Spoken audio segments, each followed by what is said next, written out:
Imaginen a alguien despertando por la mañana, y precisamente en Hollywood, va al baño y se mira en el espejo, y de pronto una idea llega a su cabeza. Hagamos otro Roger Rabbit, pero al hacerlo, en vez de invocar esa magia que unía la animación con la acción real, invocaron algo que no debió haber salido de los guiones, ni de los storyboards, ni de nada. Pues esta es la historia de una película que rompió todas las reglas, en donde se nos muestra un mundo donde los dibujos animados sienten, desean y pueden destruirte. Y fue en 1992 que el legendario Ralph Bakshi intentó crear algo único, pero lo que terminó siendo una de las películas más incomprendidas de su época. Esa es Cool World, también conocida como Una rubia entre dos mundos, y aquí en México la conocimos simplemente como Mundo Cool. Así que prepárense retro guerreros porque rebobinaremos esta cinta en esta ocasión y nos iremos adentrando poco a poco en ese oscuro mundo de la animación. Como siempre les da la bienvenida a su amigo Luis y comenzamos.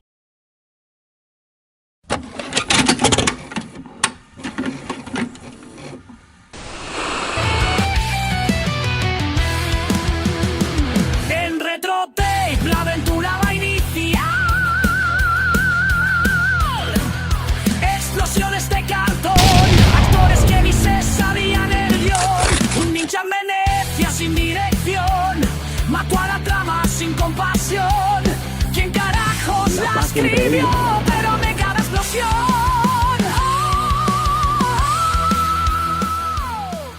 La trama. Todo arranca en 1945. Estamos en Las Vegas. Un veterano de la Segunda Guerra Mundial, llamado Frank Harris, regresa a casa, pero la vida no le da tregua. Un paseo en moto con su madre, un accidente brutal, y en un parpadeo, ella muere. Pero lo más extraño no es la tragedia, es que Frank no muere. Despierta en otro mundo.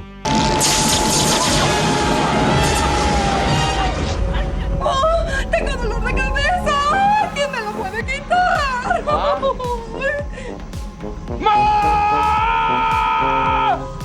No tienes idea de lo que te has metido, amigo, pero ahora estás muy lejos de casa. ¿Es tan cruel?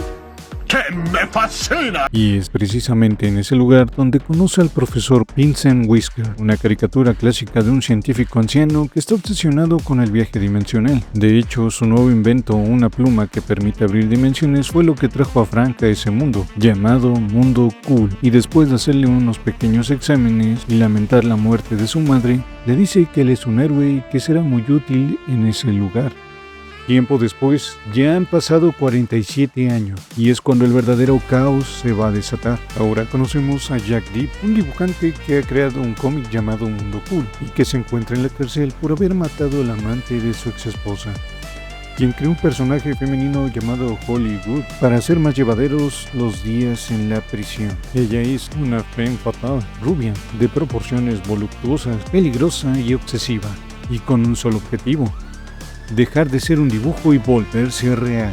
De alguna manera, mientras Jack estaba en su celda, es llevado a Mundo Cool. Es ahí cuando podemos echar un vistazo más a cómo es Mundo Cool. Un mundo caótico y surrealista, atrapado entre lo onírico y pesadillesco, hasta podríamos decir que un poco de horror cósmico. Sus edificios son torcidos con formas imposibles, algunos con bocas llenas de dientes, un mundo entre lo magnífico y lo extraño, donde cae en un club nocturno donde precisamente estaban reunidos los dibujos, y adivinen quién se encuentra ahí. Así es, Polly, la cual era observada por todos los dibujos.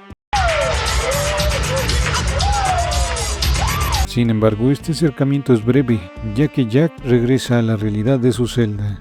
Tiempo después, Frank va a visitar a Holly a su casa para hablar de la pequeña visita de Jack a ese mundo. Holly le dijo que solo fue un tropiezo mental. Ella le habla de Vegas Vinny, el único que logró pasar al mundo real y hacer una fortuna ahí, por lo que parece. Frank le contesta que son puros cuentos que le cuentan las mamás dibujos a sus hijos. Holly trata de seducirlo, pero él no se deja y se marcha. Y volviendo al mundo real, vemos que Jack se despide de sus compañeros de la prisión, ya que es liberado. Y después de volver a su casa y tratar de aliviar un bloqueo creativo, se dirige a una tienda de cómics, donde le reconocen y le piden autógrafos. y otros aprovechan para increparle el crimen que cometió. Gracias. ¿Quién es usted? ¿De quién soy? Sí, ¿quién es usted? Yo soy Jack Gibbs. ¿De veras? No lo había reconocido. Créame, Hola, es un mucho gusto. placer. Que esté bien. Gracias. Gracias. Adiós. Sin embargo, esto no funciona y al regresar a su hogar, es transportado nuevamente a Mundo Cool, El universo es muy confuso realmente. donde se encuentra con unos secuaces de Holly, cuyas apariencias caricaturescas son grotescas, pues hay uno que es como un bebé, un simio sin pelo, una especie de mujer con proporciones aberrantes y peinado de Marge Simpson, y uno delgado y alto que es un idiota, y que lo llevan ante ella. Holly introduce a Jack de manera clandestina a un bar. Bueno, ni tan clandestina porque uno de sus hombres golpea al cadenero. ¡Desgraciado! Ahí podemos observar un lugar lleno de excesos y figuras que parecen salidas de una mente descompuesta. Ahí ya lo esperaba Frank. Detente, cerdo. Policía del mundo cool. Lo encara y prácticamente le escupe una verdad incómoda. Cool World no nació de Jack, siempre ha estado ahí. Eso no me lo esperaba. Y no solo eso, le dejan claro que su pluma no es una simple herramienta creativa. En ese mundo es un arma mortal para los doodles o dibujos. Y como si eso no bastara, le lanza una advertencia que suena más una sentencia. No entiendo. Claro que no entiendes porque eres un idiota. Pero aquí estás, Jack. Y por aquí todo puede suceder. Todo a excepción de una cosa.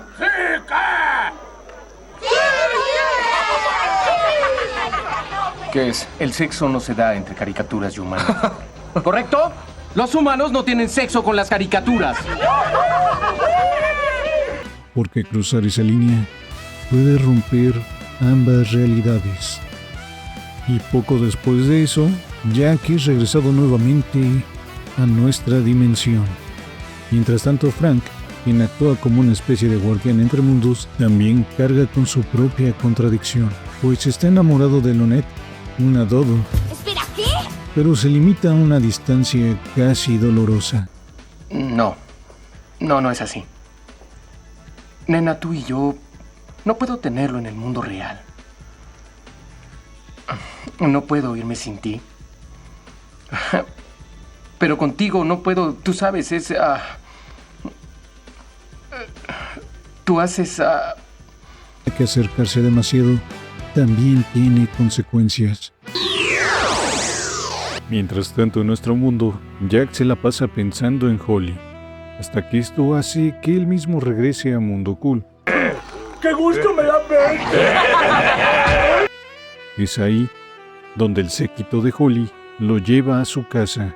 Está a punto de pasar lo inevitable, pues Holly logra seducir a Jack fácilmente.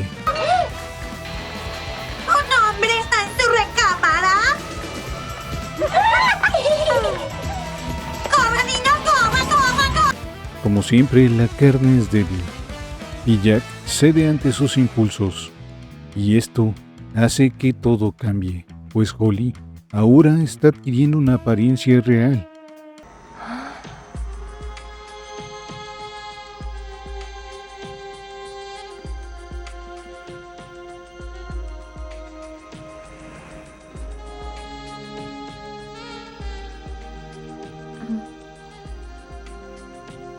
Su plan tuvo éxito, y mientras Jack sorprendido la abraza, ésta le roba su pluma. Un informante anónimo, quien es nada más y nada menos que Sparky, el mafioso Toon, le avisa a Nails lo que acaba de hacer Holly. Nails trata de avisarle a Frank. Debo llamar a Frank. ¡Debo llamar a Frank! Sin embargo, Nails no quiere interrumpir a Frank y a Lolette y decide actuar solo, lo cual es una pésima idea, ya que Holly le tiende una trampa y usa la pluma de Jack para absorber a Nails y así poder escapar juntos al mundo real, lo cual logran fácilmente. Ya cuando ambos están en la realidad, Holly experimenta algo nuevo. Soy real. Sí lo eres, linda. Sensaciones reales, peso, textura, vida. Pero es cuando están en un club nocturno, cuando Holly se empieza a separar poco a poco de Jack. Holly, ¿sabes? Vinimos a divertirnos y todo, pero tienes que calmarte, ¿de acuerdo? ¿Para qué quiero calmarme? Conseguí todo lo que siempre había querido. ¿Crees que alguno de ellos le diga no a Holly? Ya no soy tu dibujo, Jack. Los hombres las prefieren rubias. De hecho, hace que lo echen del club. Y mientras ella comienza a cantar, comienza a fluctuar entre la apariencia humana y el de una caricatura. Al mismo tiempo, fuera del club, Jack también comienza a fluctuar de la misma manera, como si el universo no supiera dónde colocarlos. No preguntes. Solo gózalo. Mientras tanto, en Mundo Cool, Frank se despide de Lonette porque tiene que regresar a nuestro mundo para proteger ambas dimensiones, y lo hace de una manera dolorosa, ya que utiliza el recuerdo del accidente y la muerte de su madre para volver a esta dimensión. Tienes mi respeto, Stark. Mientras tanto, volviendo con Jack y Holly, esta empieza a desvelar un poco de lo que planea, ya que al ver esos cambios, comienza a hablarle a Jack de un objeto poderoso, llamado literalmente la punta del poder, un objeto capaz de volverla totalmente humana. Jack, ya desesperado por esos cambios entre dibujo y ser humano, le dice que está pensando como una caricatura, pero es ahí que Holly demuestra un poco más de su verdadera personalidad y se deshace de Jack, pues lo tira del auto en pleno movimiento. La decepción. La traición, amigo. Mientras tanto, Frank cae en la casa de Jack y casualmente este llega después de que Holly lo abandonara. También podemos observar que Frank tiene las heridas del accidente, algo que no tenía antes de cruzar. Ambos empiezan a discutir.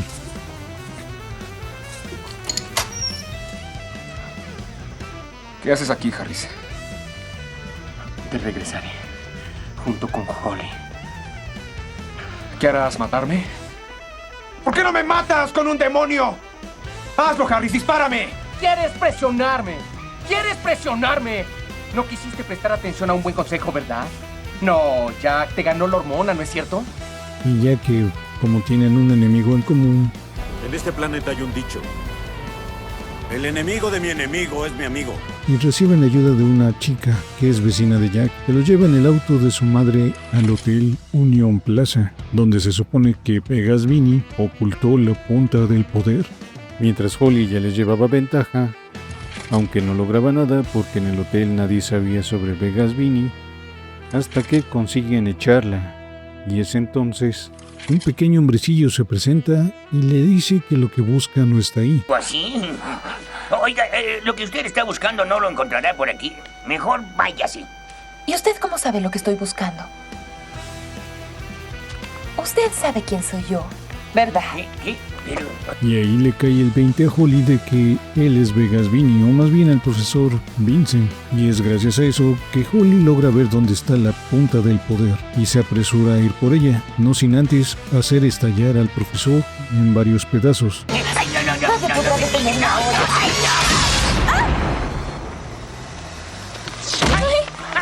Ay, Harris, tienes que detener a esa malvada chica. Si la mueve, podría ser el fin de todo. Justo en esos momentos llegan Frank y Jack junto con su vecina. Frank se apresura para ir tras de Holly, logrando alcanzarla, pero esta utiliza su poder de caricatura para deshacerse de él. Esto me lo paga, Holly. Sin embargo, Frank no se rinde y logra acorralarla. Ella escala el edificio y finge estar atrapada. Frank trata de ayudarla. Sin embargo, Holly aprovecha esa oportunidad, se transforma en caricatura y tira a Frank desde el último piso. Ante las miradas de terror de Jack, el profesor y Jennifer, la vecina de Jack, por fin me acordé de su nombre, que corren hacia el cuerpo de Frank. Holly aprovecha para llegar hasta la azotea, dejando caer la pluma. El profesor le dice a Jack: Jack, es tu oportunidad para hacerlo bien. Ahora depende de ti. Muy bien. Muy bien. Esta vez sí voy a hacer algo bueno. Jack toma confianza y usa sus poderes de caricatura para llegar al techo del edificio. Sin embargo, Holly logra lo que quería. Arranca la punta del poder ¡Ya valió madres! Criaturas deformes, garabatos vivos, pesadillas animadas, empiezan a invadir el mundo real. El caos ya no se puede contener. Aquí hay algo gracioso, porque si ella decía que la punta le iba a convertir en un ser humano, hace lo contrario, la vuelve caricatura, pero con más poder. Todo se vuelve un pandemonium de tinta y color. Curiosamente, Jack se transforma en una especie de caricatura de un héroe, casi al estilo de Superman, con un traje rojo y puro músculo.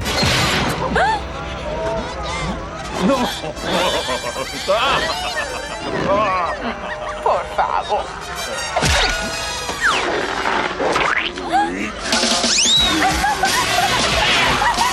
Y escapa, embriagada del nuevo poder con el que cuenta, pero tirando la punta, y Jack logra recuperarla con mucho esfuerzo. Mientras tanto, todas las caricaturas se van detrás de Jack para tratar de detenerlo. Al mismo tiempo, Mundo Cool sigue infectando la realidad. Neil logra salir de la pluma para solo observar a su amigo Frank desangrándose en el suelo.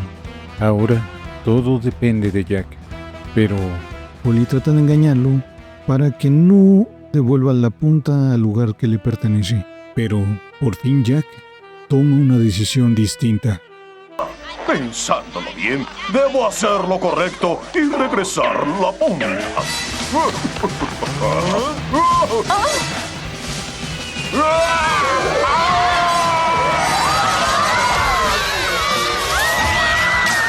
Devuelve la púa, y como dije, tras de él todas las caricaturas, incluyendo a Collie, y logrando que las personas que se habían convertido lograran volver a la normalidad. Después de todo esto, Niles lleva el cuerpo de Frank frente a Lonette. El profesor también se va, dejando a Jennifer en el mundo real. Ya frente a Lonette, ella llora su pérdida. Sin embargo, le pregunta a Niles si cuando sucedió esto, Polly se encontraba en su estado de caricatura. Niles le dice que sí. Entonces nos suelta una nueva regla que no sabíamos de Mundo Cool. Si un humano es asesinado por una caricatura, este renacerá como una caricatura. Y es lo que sucede. Frank tiene una nueva oportunidad, ahora como un Doodle. Y ya saben a qué va esto. Por fin Lonette y él podrán estar juntos. Y ya cuando están a solas, Lonette solo le pregunta una cosa. ¿No fuiste a tu mundo para poder hacerlo? No tendría razón, muñeca. Pues claro que no. El pana fue a salvar al mundo, pero bueno. Aunque ya sabemos que mucho de esta película gira en torno a este asunto. Por último, se nos muestra una imagen del castigo de Holly, que ahora está junto a Jack, quien está planeando la casa, los hijos que seguirá dibujando, para consternación de nuestra villana. Y así termina la película. Seamos sinceros, se notan las reescrituras en el guión, la trama apresurada, los huecos argumentales, los deus ex machina. Sin embargo, tiene muchas cosas también a su favor, y a pesar de que la mayoría de la trama gira alrededor del sexo, todo parece ir bien. Aún así, me hubiera gustado ver la versión que Bakshi quería, una historia de horror al estilo de Roger Rabbit. Lástima que nunca lo sabremos, pero aún así no se me hace tan mala. ¿Y a ustedes? Cuéntenmelo en los comentarios. Un poco de contexto. A principios de los 90, mezclar animación con live action no era nuevo. Ya existían películas que habían demostrado que esa combinación podía funcionar, que podían convivir actores reales con personajes dibujados, sin que el público lo cuestionara. Pero había una diferencia clave. Esas películas seguían siendo seguras, por decirlo de alguna manera. Tenían reglas claras, humor accesible y personajes pensados para gustar. Ralph Bakshi no quería eso. Él no quería ser algo familiar, quería ser algo más adulto e inclusive un poco incómodo. Algo que no se sintiera como una caricatura, sino como una experiencia. Su idea original era mucho más oscura, casi una historia de terror psicológico. No era solo un mundo animado, era un reflejo de la mente de su creador. Un lugar donde los impulsos, los deseos y las obsesiones tomaban forma, pues ya conocemos mucho del estilo de Bakshi. Todo esto se conjugaba en un relato sobre un hombre que crea un mundo y poco a poco deja de controlarlo, hasta que ese mundo comienza a consumirlo, porque la versión original de Mundo Cool no era un escape, era una trampa. Pero como siempre le pasa a los directores con buenas ideas, el estudio intervino. Aquí es donde todo cambia, porque mientras Bakshi quería incomodar, el estudio quería vender, cambiar el tono, suavizar la historia. Eliminaron los elementos más perturbadores y empujaron a la película hacia algo más comercial, más cercano a una fantasía caótica que a una pesadilla psicológica. El problema aquí es que en ese proceso la película perdió su identidad. Ya no era completamente oscura, pero tampoco era ligera. Se quedó en medio de ambas cosas, como un mundo que nunca terminó de definirse. Ralph Bakshi, un director maldito. Hablar de mundo cool sin hablar de Ralph Bakshi es como hablar del psicoanálisis sin mencionar a Sigmund Freud. El director es un hombre que fue pionero en la animación para adultos. Venía de hacer películas incómodas, llenas de crítica social, violencia, sexo animado, como en Fritz the Cat, Heavy Traffic. De hecho, ya le hemos hecho un video a una de sus películas, que es Hechiceros de la Guerra. Les dejo la tarjeta por si gustan visitarlo. Y si han llegado hasta este punto, no olviden dejar su like, comentar y compartir. Y si no saben qué comentar, solo escriban Ralph para alimentar el algoritmo. Eso nos va a ayudar mucho. El tipo de director que jamás pensó en agradar al público. Su obsesión más bien era sacudirlo. Con Mundo Cool, Bakshi soñaba con construir su obra más atrevida. Una historia cruda sobre las tensiones entre el mundo real y el animado, con sexo y violencia sin filtros, pero Paramount tenía otros planes. Quería otro éxito taquillero al estilo de Roger Rabbit, y es aquí donde comienza la tragedia. El guión fue reescrito varias veces, con censura en cada esquina, y Bakshi obligado a filmar una versión mutilada de su versión original, y que en entrevistas posteriores, él prácticamente renegó de la cinta. Decía que lo que terminó en la pantalla no era su película, sino más bien una criatura deformada por los ejecutivos, definiéndolo como un aborto creativo. La ironía fue que en ese desmadre, entre su visión y la del estudio, todo terminó generando lo que hoy es Mundo Cool. Un híbrido imperfecto, una película que nunca fue lo que debía ser, pero que tampoco pudo ser ignorada, para bien o para mal. Los actores de este circo animado para esta película tuvimos un gran elenco, pero por desgracia no pudieron dar el 100% de su actuación. A algunos les costaba mucho interactuar con los personajes animados, pero bueno, vayamos viendo a cada uno. Brad Pitt era todavía un actor en ascenso. Aquí encarna al detective Frank Harris, el cual está atrapado en el limbo entre el mundo animado y el real. Aunque su actuación no es mala, se nota la incomodidad de trabajar con pantallas verdes, reaccionando a personajes que no existían. Muchos críticos lo notaron. ¡No tengo elección! Pitt parecía perdido, aunque su carisma le permitía salvar ciertas escenas. Se ha metido en el problema más grande que una caricatura haya visto. Kim Basinger fue otra historia. Ella prestó su voz y figura a Hollywood, el personaje animado más recordado. Una mujer dibujada como si hubiera salido de un cómic erótico, cuya sensualidad es el motor de la trama. Sin embargo, la dirección blanda y la censura le robaron fuerza. En vez de una femme fatal oscura, terminó como una caricatura torpe. No me llames loca. Obtuve mucho ego de ti, Jack. ¿Y tú qué solías pensar que me creaste? Y por supuesto Gabriel Byrne como Jack Tip, el dibujante protagonista. Su actuación es apática, desconectada, como si él mismo supiera que la película se le escapaba de las manos.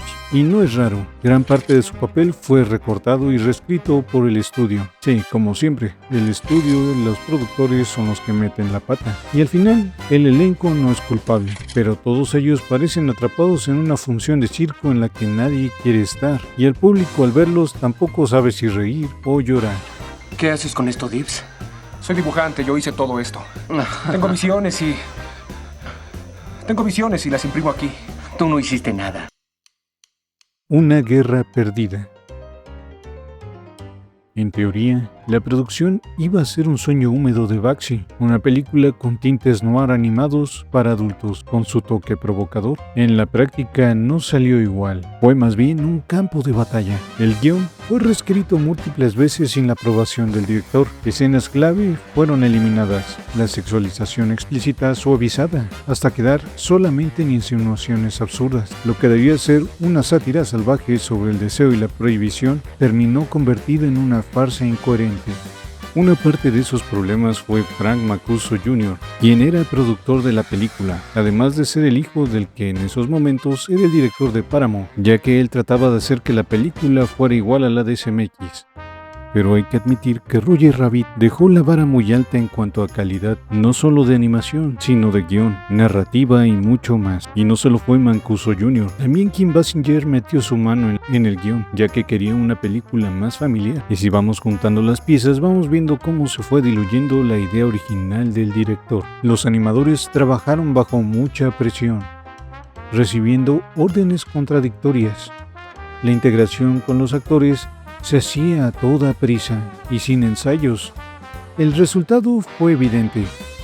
Personajes mal encajados en los escenarios pintados, proporciones extrañas y un mundo visual que nunca termina de sentirse tan vivo como en Roger Rabbit, pero como siempre sin una dirección clara. Pero hay que admitir que hay algo que no se puede negar, y es que Mundo Cool es visiblemente única. A pesar de parecer no terminada, la animación es exagerada, hiperactiva e impredecible. Los personajes se deforman, cambian de forma, reaccionan de manera absurda, en un mundo sin estabilidad, sin control y sin límites. Y tal vez eso es lo que la película quería hacer. No es cierto, no creo. Y por más triste que parezca, al final, nosotros jamás sabremos cuál era la visión real de Bakshi, a menos que algún día se filtre el guión original, lo cual dudo porque ya pasaron muchos años. Aspectos técnicos. Si hay algo que podemos rescatar de Mundo Cool y que ya habíamos hablado, es su estética. La ciudad animada es un carnaval grotesco. Calles deformadas, anuncios que parpadean como luces de neón rotas, criaturas que parecen dibujadas en medio de un ataque de nervios. Prácticamente Las Vegas más oscura, podríamos decirlo. Los personajes animados son caricaturas realmente exageradas, torpes, grotescas. No tienen el encanto entrañable de Disney ni la elegancia de Warner, aunque Bakshi parece haber querido copiar algunas cosas de ellos, pero al final parecen diseñados para incomodar, para molestarnos a nosotros los espectadores. Y eso no le gustó a los críticos, que lo vieron como un error grave, pero a los que les gusta este tipo de caricaturas grotescas, encuentran que ahí reside su encanto. Algo extraño dirían algunos, pero, por decirlo así, fue fea a propósito. Hay escenas que parecen cuadros surrealistas, un bar animado donde los personajes babean y se pelean, un casino que parece el infierno en Las Vegas, y he de decir que de manera personal me gustan este tipo de escenarios y el diseño de personajes, porque se parecen mucho a los de Chuck Jones, o más bien me remiten a esos diseños. Milton Knight se lució con los escenarios, como lo mencionamos, las luces neón, los edificios retorcidos y espirados dan un toque sin igual a ese mundo. Entre el cubismo y el expresionismo parece una mezcla cyberpunk con el cine noir, además de Ralph Bakshi, que siempre se luce con los personajes, haciendo esos diseños grotescos, porque Ralph Bakshi quería ir más allá de Roger Rabbit y mezclar carne y caricatura como un matrimonio enfermizo. Para eso usó la animación 2D tradicional y su técnica favorita, la rotoscopía, así como los fondos pintados a mano, pero eso ya es muy tradicional de las películas animadas de esas épocas, con capas multiplano que daban profundidad, o al menos lo intentaban. Aún así, aquí se nota la desconexión. Los actores no miran bien a los dibujos, las proporciones fallan, y muchas veces parece que cada elemento vive en una dimensión distinta. El montaje es abrupto, la fotografía no ayuda a unificar, y los efectos visuales son irregulares. Todo da la sensación de un proyecto hecho con prisas, con más intención de sacar algo que de pulirlo. La gama cromática no conocía la palabra moderación. Colores hipersaturados, contrastes imposibles, neones que parecían sacados de Las Vegas después de 3 días sin dormir. Los personajes también reflejaban esa dicotomía. Hollywood, dibujada con líneas limpias y movimientos sensuales. En contraste, los secundarios eran deformes, grotescos, caricaturizados Hay un detalle curioso: ese mismo caos genera un aire pesadillesco, como si estuviéramos viendo un mal sueño donde nada encaja. Y aunque lastimosamente fue tachada como un defecto, algunos lo leen como parte del encanto involuntario de la película. Inteligente, ¿no? La música. Si hay algo que definitivamente se salva del incendio que fue Mundo Cool, es su banda sonora. Aquí sí podemos hablar de un milagro, un soundtrack que parecía demasiado bueno para la película que lo contenía. El apartado musical brillaba con nombres que hoy son legendarios. Imaginen esto: el disco incluyó a David Bowie con el tema Real Cool World.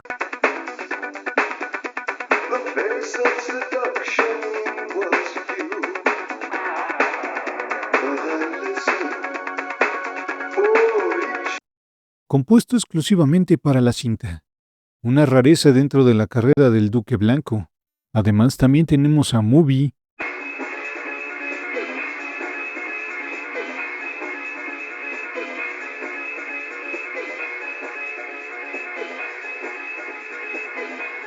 a Thompson Twins,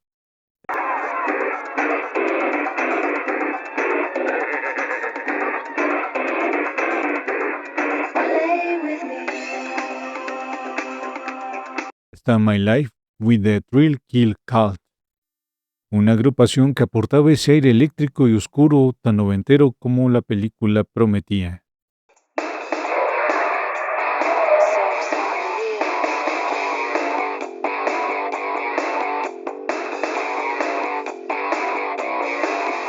Uno de los casos más curiosos fue el de Electronic, el proyecto paralelo de Bernard Sumner, de New Order, y Johnny Marr, sí, aquel ex miembro de los Smiths, con su tema Disappointed, el cual se había estrenado mucho antes de que el soundtrack oficial fuera lanzado.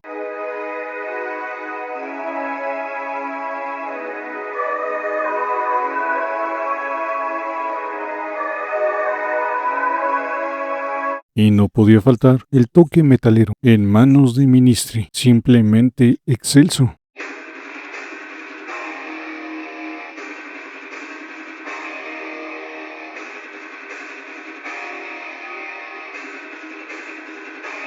Pero hay algo más que termina de darle forma a este mundo, y eso es su sonido. El score de Mundo Cool fue compuesto por Mark Isham, un músico conocido por crear atmósferas más que melodías, y ha participado tanto en cine como en televisión, como Van Morrison, Charles Lloyd y los Beach Boys, y podemos decir que su trabajo habla por él. Y aquí se nota mucho, porque la música no nos guía, literalmente nos enloquece. Isham construye un ambiente que mezcla jazz, sintetizadores y sonidos ambientales en temas como The Cool War Stomp, un tema que nos va abriendo las puertas del caos.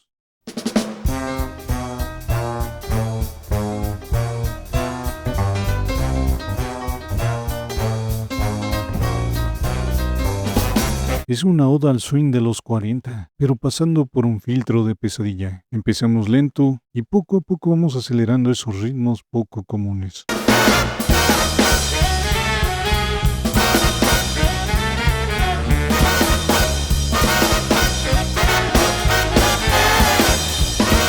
Y nos vamos inundando poco a poco de ese frenesí de la película. En contraste también tenemos piezas como Lonette, y en medio de esta locura también hay melancolía.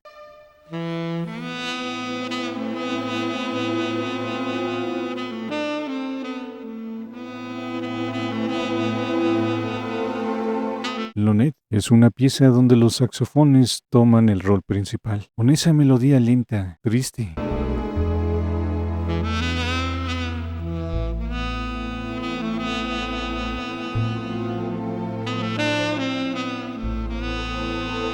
Dándonos a entender que en este mundo de tinta y pintura, el anhelo y la tristeza son reales, y una pieza muy interesante para un personaje que no destaca mucho. Con la canción Holy Tune Real, nos vamos un poco lejos del jazz, con más orquestaciones de sintetizadores, sonidos de caricatura que de repente suenan entre la música.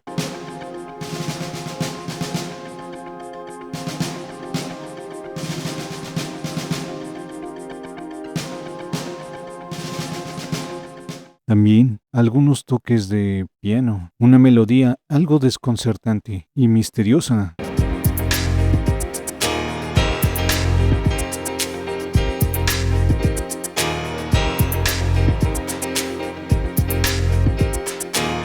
Específica para ese momento de la cinta y que al final nos sorprende con esa melodía de saxofón, una melodía prácticamente sensual.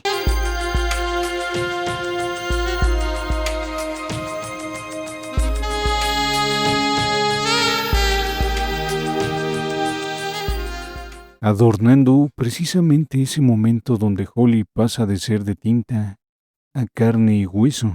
Sinceramente, una de esas piezas sublimes. Quisiera mostrarles un poquito más del soundtrack y del score, pero ya saben, el copyright es canijo. Pero podemos cerrar esta sección diciendo que el score de esta película tal vez lo que quiere no es que lo recordemos, sino más bien que lo sintamos. ¿Y ustedes ya escucharon la música de esta película? Cuéntenmelo en los comentarios. Y ahí lo tienen, retroguerreros. Un film odiado, pisoteado, mutilado, pero que como un fantasma se niega a desaparecer. Un recordatorio de que no toda la animación es para niños, que nosotros los adultos también tenemos animaciones que podemos ver, y de que a veces las peores películas son las que más vale la pena recordar. Y sin embargo, con los años la película encontró un extraño culto. Pero no extraño, porque no es extraño que te guste algo así. Encuentras la belleza en estas cosas. Hay quienes la veneran precisamente por esa rareza, por ser incómoda, por no parecerse a nada más. Y eso no es malo, al contrario está bien, porque hoy se estudia como un ejemplo de lo que ocurre cuando un estudio mutila a un director. Así como también es un testimonio de que hasta los fracasos más grandes pueden dejar huella. En palabras de un crítico, Mundo Cool no es buena, no es coherente, pero es imposible de olvidar. Y digan ustedes, ¿llegaron a verla? ¿Les gustó o no les gustó? Déjenmelo en los comentarios. Como siempre, será un gusto leerlos. Y ya saben que es la mejor parte de este video. Si son nuevos, los invito a suscribirse, dejar un like y comentar, así como compartir, porque eso ayuda mucho al canal, ya que nos estamos acercando a la meta de los 1000 suscriptores. Todo gracias por su apoyo. Además de que si nos echan una manita con la opción del hype. Recuerden que este canal es por y para ustedes. Y muchas gracias por acompañarnos en este video. Y quiero darle la bienvenida a nuestros nuevos suscriptores, Cao Danzi, Agustín Sánchez, Delaul, 1014 y Gonzalderete. Muchas gracias por unirse a esta legión retro, panas. También agradecemos los comentarios de Araceli García 626, muy buena observación, Oscar David Hernández, quien nos compartió un gran recuerdo de su padre, al buen Arturo Llanas 1543, muchas gracias pana, a Juan José-85 Cuatepotzo, muchas gracias crack, a José Lurk 56 y en especial, perdón si lo pronuncio mal, a Kylie Oloud 8316 que se aventó un gran comentario. Muchísimas gracias pana, gracias por su apoyo. Y si no nos vemos, buenos días, buenas tardes o buenas noches. Como siempre, se despide de ustedes su amigo Luis, mandándole un saludo y un abrazo a todos nuestros suscriptores y a los que nos hacen el favor de ver este video. Y recordándoles, como siempre, que... Sin temor, esas tintas jamás se detendrán. Rebobinamos tus recuerdos, tus recuerdos.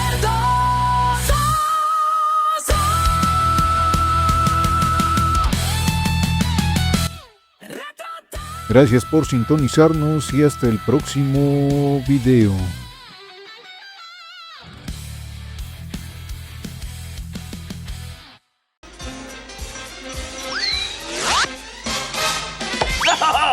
¡Este cuento se acabó!